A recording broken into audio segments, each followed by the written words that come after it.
Assalamualaikum warahmatullahi wabarakatuh. Dalam kesempatan ini, izinkanlah saya memaparkan pernyataan diri dosen dalam unjuk kerja Tridharma Perguruan Tinggi bidang pendidikan dan pengajaran. Sebelumnya, perkenalkan, nama saya Siti Rahmawati Zulekha. Tempat tanggal lahir saya di Karanganyar 25 September 1975. Riwayat pendidikan saya, S1 Produksi Ternak Unsut, lulus tahun 1998, S2 Ilmu Peternakan Universitas Gadjah Mada, lulus 2001. Pekerjaan saya saat ini adalah dosen tetap program studi peternakan Fakultas Sains dan Teknologi Universitas Nahdlatul Ulama Purwokerto. Tugas tambahan saya adalah sebagai koordinator program studi peternakan masa jabatan 2022 sampai 2027. NIDN saya 0625 0975 01. Mata kuliah yang saya ampu diantaranya yaitu Kimia Peternakan, Fisiologi Ternak, Mikrobiologi Peternakan, Ilmu Pasca Panen, dan Teknologi Hasil Ternak. Kali ini saya akan memaparkan tentang mata kuliah Ilmu Pasca Panen Peternakan. Kode mata kuliah ini adalah STK 2413 dengan jumlah SKS 3 terdiri dari 2 SKS teori dan 1 SKS praktikum. Mata kuliah ini ada di semester genap, yaitu di semester 4 dan sifatnya merupakan mata kuliah wajib. Untuk mengambil ilmu pasca panen peternakan ini, mahasiswa harus sudah lulus di mata kuliah Kimia Peternakan. Jadi mata kuliah syaratnya adalah Kimia Peternakan dengan kode STK 1137. Pengampu mata kuliah ilmu pasca panen peternakan ini adalah saya sendiri dengan Bapak Hayatul Lutfi. Di mana pembagiannya? Saya pada pertemuan 1-7, kemudian Bapak Hayatul Lutfi setelah UTS, jadi pertemuan ke-9 sampai ke-16. Deskripsi mata kuliah ini adalah mata kuliah ini mempelajari dan membahas tentang hasil ternak sebagai bahan pangan dan non-pangan yang berkontribusi dalam pemenuhan gizi, kemudian karakteristik dan komposisi hasil ternak, perubahan yang terjadi pada pasca panen hasil ternak, proses kerusakan hasil ternak, keamanan dan prinsip-prinsip dasar preservasi pada hasil ternak, serta aspek sensoris hasil ternak. Capaian pembelajaran mata kuliah ini yang pertama adalah mahasiswa dituntut untuk menunjukkan sikap bertanggung jawab atas pekerjaan di bidang keahliannya secara mandiri. Yang kedua, mahasiswa dituntut untuk menguasai dan mampu menjelaskan pengetahuan dan teknologi pengembangan peternakan yang efektif. Yang ketiga, mahasiswa mampu menerapkan pemikiran yang logis, kritis, sistematis, dan inovatif dalam bidang pasca panen peternakan. Yang keempat, mahasiswa mampu menunjukkan kinerja mandiri, bermutu, dan terukur dalam bidang pasca panen peternakan. Yang kelima, mahasiswa mampu merancang penelitian dengan metodologi yang benar terkait dengan pengembangan bidang pasca panen peternakan. Yang keenam, mahasiswa mampu menerapkan pengembangan peternakan yang berorientasi pada sumber daya ternak lokal untuk peningkatan produksi, efisiensi, kualitas, dan berkelanjutan yang dilandasi pada penguasaan ilmu pasca panen peternakan. Yang terakhir, mahasiswa dituntut untuk menguasai dan mampu menjelaskan pengetahuan dan teknologi pengembangan peternakan yang efektif pada bidang teknologi hasil ternak, khususnya ilmu pasca panen peternakan.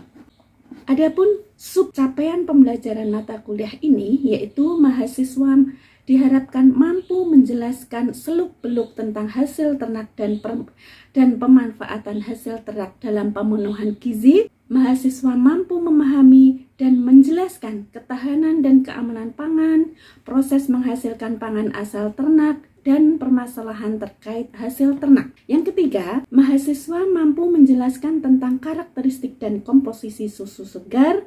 Kemudian mahasiswa mampu menjelaskan karakteristik dan komposisi daging. Yang kelima, mahasiswa mampu menjelaskan karakteristik dan komposisi telur. Yang keenam, mahasiswa mampu menjelaskan dan mendiskusikan perubahan-perubahan yang terjadi pada hasil ternak, yaitu susu, daging, dan telur. Selanjutnya, mahasiswa mampu menjelaskan kerusakan dan keamanan hasil ternak. Mahasiswa mampu menjelaskan prinsip dasar pengawetan hasil ternak dan mendemonstrasikan teknologi pengawetan hasil ternak. Dan yang terakhir, mahasiswa mampu menjelaskan sifat atau karakteristik organoleptik dari hasil ternak. Materi yang akan dibahas atau dipelajari dalam mata kuliah ini yaitu yang pertama, hasil ternak pangan dan manfaatnya. Yang kedua, karakteristik hasil ternak meliputi susu, daging, dan telur. Yang ketiga, perubahan pasca panen hasil ternak. Yang keempat, kerusakan hasil ternak. Yang kelima, keamanan pangan hasil ternak. Yang keenam, preservasi pasca panen hasil ternak. Dan yang terakhir, yang ketujuh, karakteristik sensoris hasil ternak. Dalam RPS ada 7 pertemuan sebelum diadakannya ujian tengah semester. Pada pertemuan yang pertama itu berisikan kontrak pembelajaran. CPMK-nya mahasiswa mampu menjelaskan seluk-beluk tentang hasil ternak dan pemanfaatan hasil ternak dalam pemenuhan gizi dengan indikator bahwasanya ada kesepakatan kontrak antara dosen dengan mahasiswa terkait pembelajaran. Kemudian mahasiswa mampu menjelaskan dengan tepat berbagai macam hasil ternak dan sifat serta manfaatnya. Yang selanjutnya, mahasiswa mampu menjelaskan angka kecukupan gizi dengan tepat. Pertemuan yang kedua yaitu mahasiswa mampu menjelaskan ketahanan dan keamanan pangan, proses menghasilkan pangan asal ternak, dan permasalahan terkait hasil ternak. Nanti indikator yang akan dicapai yaitu mahasiswa mampu menjelaskan dengan tepat dan benar peran pemerintah dalam menjaga ketahanan pangan dan keamanan pangan. Kemudian mahasiswa mampu menjelaskan dengan tepat proses menghasilkan produk asal ternak dan menjelaskan dengan tepat karakteristik hasil ternak serta menjelaskan dengan tepat permasalahan yang terkait dengan hasil ternak. Jadi nanti yang akan dipelajari materinya yaitu pengertian ketahanan dan keamanan pangan, proses menghasilkan pangan asal ternak serta permasalahan hasil ternak. Pada pertemuan yang ketiga yaitu tentang karakteristik dan komposisi susu segar. Dengan indikator nanti mahasiswa mampu menjelaskan dengan tepat tentang susu, kemudian faktor-faktor yang mempengaruhi susu, minimal 3 faktor, kemudian sifat dan kimiawi susu, serta mendeskripsikan dengan tepat produk yang dihasilkan dari bahan berdasarkan susu. Pada pertemuan yang keempat, mahasiswa dituntut untuk menjelaskan karakteristik dan komposisi daging. Dan pada pertemuan kelima, mahasiswa dituntut untuk menjelaskan karakteristik dan komposisi telur ya, dengan indikator mereka dapat mendeskripsikan dengan benar tentang telur, struktur pada telur, kemudian komposisi telur, dan bagaimana mengukur kualitas telur. Pada pertemuan yang keenam, ini sub CPMK-nya agar mahasiswa itu mampu menjelaskan dan mendiskusikan perubahan-perubahan yang terjadi pada hasil ternak, susu, daging, dan telur. Dengan indikator mereka mampu menjelaskan dengan tepat perubahan pada susu, perubahan pada telur. Kemudian pada pertemuan ke-7 masih melanjutkan bab yang ke-6 yaitu tentang perubahan-perubahan yang terjadi pada hasil ternak. Pertemuan yang ke-8 adalah UTS, kemudian pertemuan ke-9 melanjut tentang kerusakan dan keamanan hasil ternak. Di sini nanti mahasiswa mampu menjelaskan dengan tepat kerusakan pada susu, baik itu secara fisik, kimia maupun mikrobiologi, kemudian menjelaskan dengan tepat proses kerusakan susu dan kerusakan pada telur. Pertemuan ke-10 itu masih melanjutkan bab yang ke-9 tadi, indikator pencapaian, yaitu menjelaskan dengan tepat kerusakan pada daging dan mendeskripsikan dengan tepat kerusakan pada hasil ternak, yaitu daging. Pertemuan yang ke-11 yaitu prinsip dasar pengawetan hasil ternak dan mendemonstrasikannya teknologi pengawetan hasil ternak. Di sini mahasiswa dituntut untuk menjelaskan prinsip dasar pengawetan dan menjelaskan serta mendemonstrasikan dengan tepat teknologi pengawetan hasil ternak, serta minimal dapat menyebutkan 3 contoh pengawetan pada hasil ternak. Selanjutnya, pertemuan yang ke-12 masih melanjutkan yang bab ke-11, disusul pertemuan ke-13 masih melanjutkan bab yang 12 tadi, serta sekarang pertemuan ke-14 tentang sifat organoleptik hasil ternak. Itu indikator pencapaiannya mahasiswa mampu mendeskripsikan dengan benar yang sifat organoleptik itu apa, kemudian uji organoleptik pada hasil ternak itu bagaimana. Yang terakhir, pertemuan ke-15 yaitu review mata kuliah mulai dari pertemuan ke-9 sampai ke-14 dengan kegiatan diskusi dan presentasi dari tugas terstruktur. Yang terakhir, pertemuan ke-16 adalah UAS atau ujian akhir semester. Metode pembelajaran yang saya gunakan yaitu delivery, interaction, dan assessment. Di sini kami menggunakan RPS Blended Learning. Ada 2 model yaitu luring dan daring. Pada daring saya menggunakan metode sinkronus dan asinkronus. Asinkronus saya menggunakan YouTube, WAG atau Google Classroom gitu ya. Materi saya unggah ke situ, kemudian mahasiswa bisa membuka kapan saja. Kemudian secara sinkronus kami menggunakan Jmeet atau Zoom, tapi yang sering adalah Jmeet. Dengan interaction yaitu dengan metode student center learning, kami memberikan kesempatan kepada mahasiswa untuk bertanya dan diskusi, atau discovery learning yaitu belajar secara mandiri dengan mencari referensi di luar, serta small group discussion. Kita membuat kelompok-kelompok kecil agar terjadi diskusi antar kelompok atau antar mahasiswa. Asesmen yang kami gunakan yaitu baik tes maupun non-tes dengan pedoman penskoran, marking scheme, dan rubrik description. Komponen penilaian kami berpatokan dengan penilaian acuan patokan. Komponen yang kami gunakan dalam penilaian ilmu pasca panen peternakan ini yaitu UTS yang 25%, UAS 25%, tugas terstruktur 20%, dan praktikum 30%. Demikian pemaparan dan saya tentang ilmu pasca panen peternakan. Selanjutnya saya akan menampilkan video proses pembelajaran pada mata kuliah ilmu pasca panen peternakan dengan materi ketahanan dan keamanan pangan, proses menghasilkan pangan asal ternak, dan permasalahan terkait hasil ternak. Sebelum kita masuk ke pembelajaran, saya punya ini.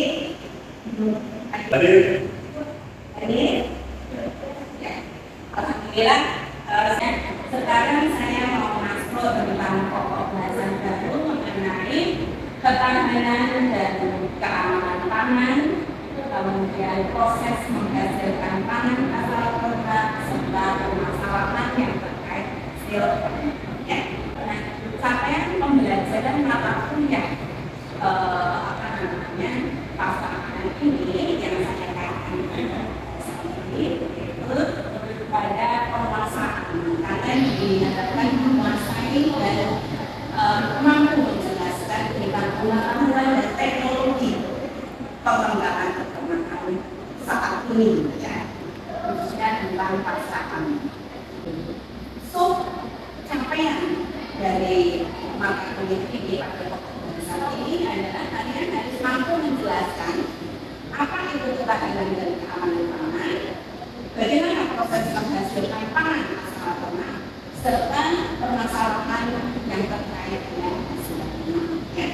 Jadi nanti kita ada 3 sub pokok pembahasan tentang pangan, tentang proses menghasilkan pangan asal ternak serta permasalahannya. Kemudian sekarang saya mau tanya, ternak, silakan lihat di pertanyaannya. Tentunya kita mau yang adalah program dari ternak-ternak itu. Coba kalian tahu apa yang termasuk dari hasil ternak itu apa saja? Ya, jadi susu. Kemudian kalau tulang, itu termasuk hasil ternak apa bukan? Termasuk, tapi termasuk pangan apa bukan? Kemudian kulit termasuk hasil ternak? Termasuk pangan atau bukan? Bisa, termasuk bisa. Kalau termasuk contohnya, Boleh. Nah, jadi ada sel ternak yang digolongkan sel ternak utama dan sel ternak yang sempurna. Jadi ternak itu tidak hanya untuk bagaimana menggemukkan sapi, ya, menambah jumlah ternaknya, tidak. Jadi peternakan itu mulai dari hulu sampai hilir dipelajari. Sebelum masuk ke teknologi hasil ternak, kita belajar tentang pasca panen. Lanjut, saya mau tanya, kalian mesti pernah mendengar ketahanan pangan, ya? Maksudnya apa, dokter? Ya, mungkin ketahanan pangan itu terkait dengan ketersediaan, distribusi dan konsumsi pangan. Oke, ya, memang ketahanan pangan itu terkait dengan bagaimana, ya, bagaimana pangan itu bisa memenuhi kebutuhannya. Jadi harus ada stok, ya, harus ada ketersediaannya. Kemudian bagaimana distribusinya sampai ke pelosok-pelosok apa enggak? Kemudian bagaimana konsumsinya, gitu ya. Jadi ini sebenarnya adalah kewajiban pemerintahnya, kewajiban pemerintah untuk menangani masalah ini. Nah, ini terkait dengan dengan produk hasil ternak, ya. Kita di bagian ini kan di bagian pertanian, kita justru yaitu peternakan, kita bagaimana usaha kita untuk menyediakan ya pangan dari hasil ternak, ya, untuk distribusinya bagaimana, untuk konsumsinya bagaimana. Kewajiban pemerintah ini ya sudah ada di undang-undang, sudah diundang-undangkan bahwa itu merupakan suatu kewajiban pemerintah untuk menyediakan pangan agar cukup bagi rakyat, ya. Nah, sekarang kalau keamanan pangan apa maksudnya? Ya, mungkin kalau untuk keamanan itu terkait dengan aspek keamanan tidaknya akan dari kesehatan. Jadi kalau kita makan telur, harusnya telur yang bagaimana? Kualitas bagus. Ya, yang kualitas bagus. Ini keamanan pangan itu terkait bagaimana aspek aman dari sisi kesehatan, ya. Tapi soal konsumsi tadi yang terkait keamanan pangan, maka kita seharusnya itu menjaga pola makan dengan makanan yang sehat. Jadi kita ada sayuran, ya, ada apa namanya protein hewani, ya, protein nabati, seperti itu. Kemudian membiasakan perilaku sehat, ya, membiasakan perilaku sehat, misalnya ya bersih, bersihan, ya. Kemudian aktivitas fisik dan bagaimana mempertahankan atau mengamati kondisi tubuh kita agar selalu dalam keadaan sehat. Ya. Nah, di sini ada kata makanan fungsional. Ya. Apa itu makanan fungsional? Pernah tahu ya? Misalnya saya membuat tonic. Yogurt merupakan salah satu alternatif sebagai makanan fungsional. Berarti yogurt ini gimana? Fungsi tertentu yang bagaimana terhadap tubuh kita? Ya, yang bermanfaat bagi kesehatan. Jadi makanan fungsional itu adalah makanan yang tentunya warna, ya, yang mengandung berbagai macam kelebihan, ya, yang nantinya itu dapat memberikan efek positif bagi kesehatan kita. Banyak, ya, produk-produk peternakan itu dibuat sebagai makanan fungsional, ya. Contohnya kalau susu itu agar meningkatkan fungsionalnya, kira-kira diolah menjadi apa? Yogurt, keju. Kemudian, nah ini yang menjadi mengapa yogurt itu sebagai makanan fungsional. Ya, saya contohkan gitu, ya. Yang pertama karena yogurt itu kan ada bakteri asam laktat. Bakteri asam laktat ini mampu mengubah apa karbohidrat yang ada di situ namanya laktosa menjadi komponen yang lebih sederhana ya, yang dapat diserap oleh tubuh di alam ya. Kedua, yogurt ini bisa masuk ke mukosa usus ya, sehingga tidak ada kesempatan lagi bakteri yang merugikan ya, untuk menempati usus kita ya. Jadi usus itu yang ada dari bakteri yang dari yogurt tersebut. Kemudian menghasilkan zat yang mampu menghambat bakteri patogen ya. Kemudian di dalamnya di yogurt itu juga ada komponen yang menghancurkan toksin. Kemudian ada yang menstimulasi kekebalan tubuh. Makanya dari manfaat-manfaat ini maka yogurt digunakan sebagai makanan pangan. Nah, sekarang saya mau tanya, contohkan makanan yang tidak aman untuk dikonsumsi apa? Ayam tiren, busuk, daging busuk, terus apa lagi? Ya, makanan yang sudah expired itu tidak aman. Mengapa kira-kira tidak aman? Misalnya tadi daging tiren atau daging busuk, mengapa kok tidak aman? Iya, sudah terkontaminasi. Maka hanya kita sehat, tapi malah jadi sakit. Nah, untuk itu diharapkan ya, hasil ternak yang nanti kita dapatkan dari ya karena kita sedang peternakan gitu ya, kita mengharapkan ada istilah asup ya. Singkatan dari apa coba?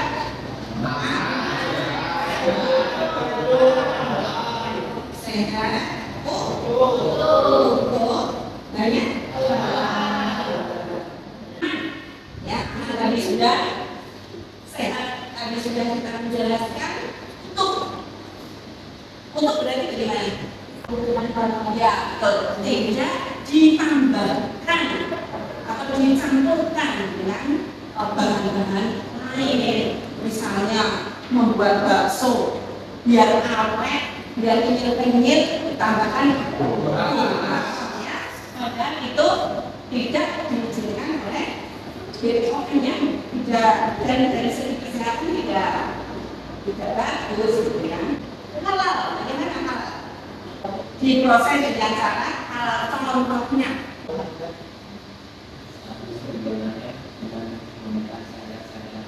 Ya. Halal karena mayoritas penduduk Indonesia adalah Muslim, maka saat mulai dari pasaran, misalnya kita mau mengerjakan daging ayam minimal untuk keluarga kita menyembelih dengan syariat Islam. Ya. Disembelih dengan syariat Islam.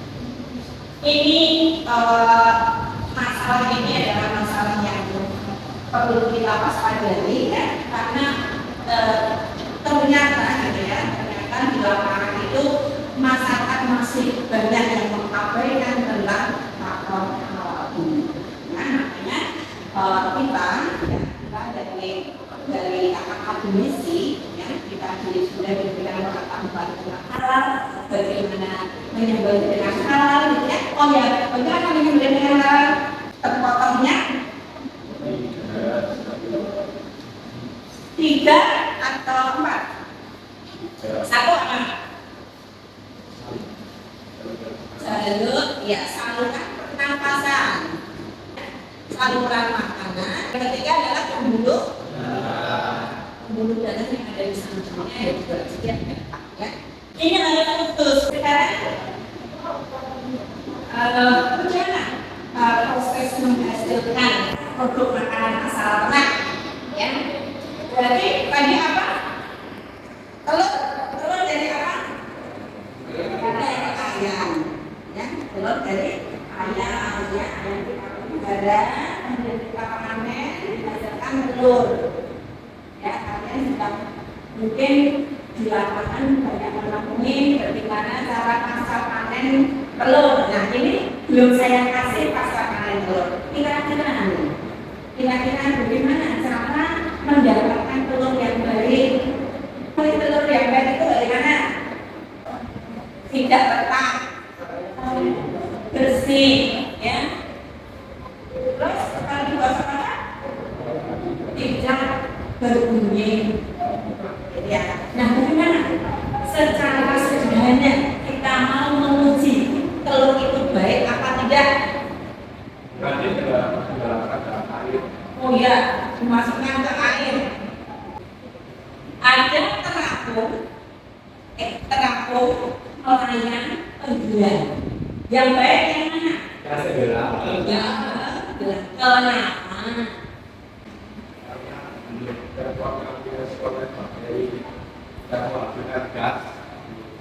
Yang menghasilkan gas. Terus yang lain, kenapa? Konsep terapung tenggelam nelayan. Ya, karena rasa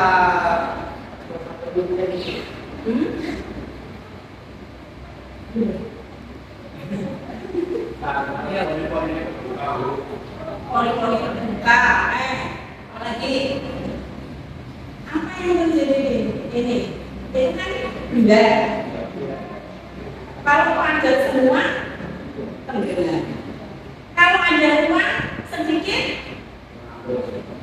melayang dulu. Terus kepanannya yang ini banyak berarti terapung.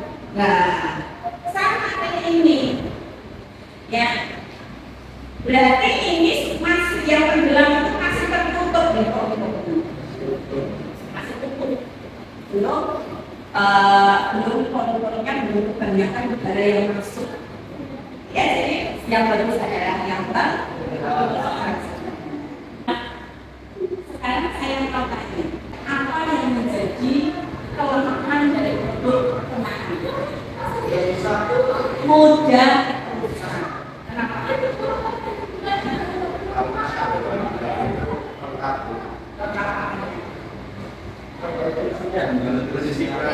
Nutrisinya lengkap apa saja?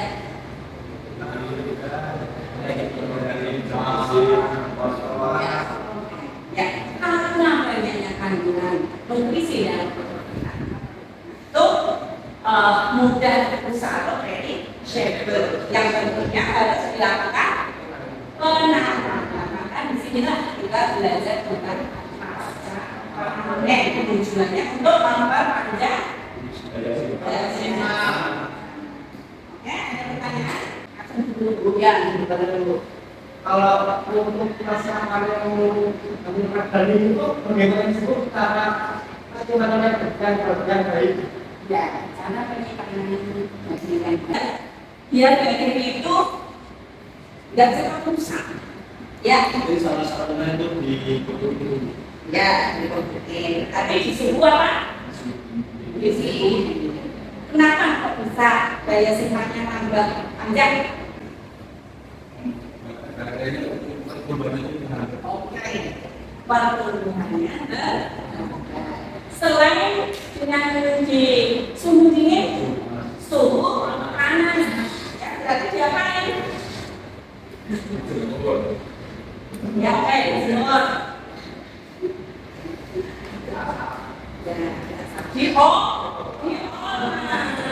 Dengan suhu tinggi, dengan suhu tinggi nanti akan memakan protein. Jadi untuk memperpanjang daya simpan suatu hasil peternakan itu banyak caranya ya, dengan misalnya dijual apa? Jengkel, kemudian suhu rendah diberlakukan dengan suhu tinggi diolah ya. Oke, terima kasih atas partisipasi kalian ya. Mudah-mudahan ilmu ini akan bermanfaat. Mohon maaf apabila saya banyak kesalahan, kekurangan. budaya dan cara.